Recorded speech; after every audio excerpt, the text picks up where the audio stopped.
il y a un tableau qui se dessine, c'est quand même toutes les communes regroupées autour des Sables d'Olonne, les petites communes, ça sera un bien pour tout le monde, ça déjà. Ah, si vous voulez, c'est une telle évidence que de travailler ensemble à l'échelle des 7 communes du bassin de vie des Olonnes.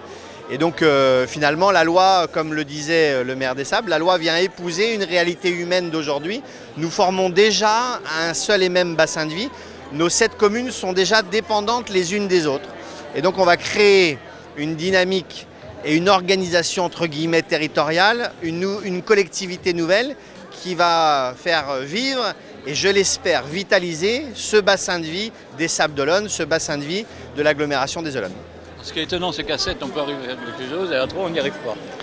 Alors, je vais vous dire, alors, confidence pour confidence, moi, j'ai la faiblesse de penser que c'est plus facile de faire vivre un mariage à 7 qu'un mariage à 3. Le mariage à 3, il n'y a rien de plus difficile.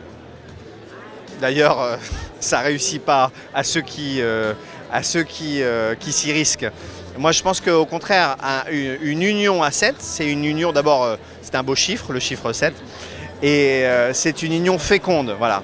Et on est moins soumis aux jeux de bras de fer, aux jalousies, aux querelles de clocher quand on est 7. Vous savez, si on avait été 7 pour choisir le lieu d'emplacement du complexe aqualudique, c'est sans doute pas là qu'on l'aurait choisi de l'implanter.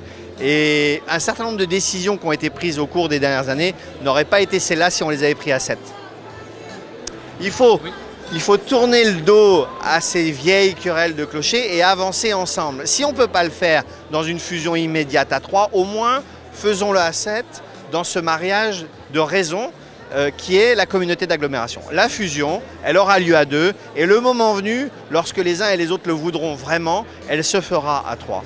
Mais le plus important, c'est de se réunir et c'est d'avancer. On ne peut pas se permettre, à l'heure où les dotations baissent, à l'heure où l'action publique est de plus en plus compliquée, de plus en plus longue, d'attendre et d'attendre et d'attendre encore avant de prendre des décisions qui ne produisent leurs effets que 2 ou 3 ans plus tard.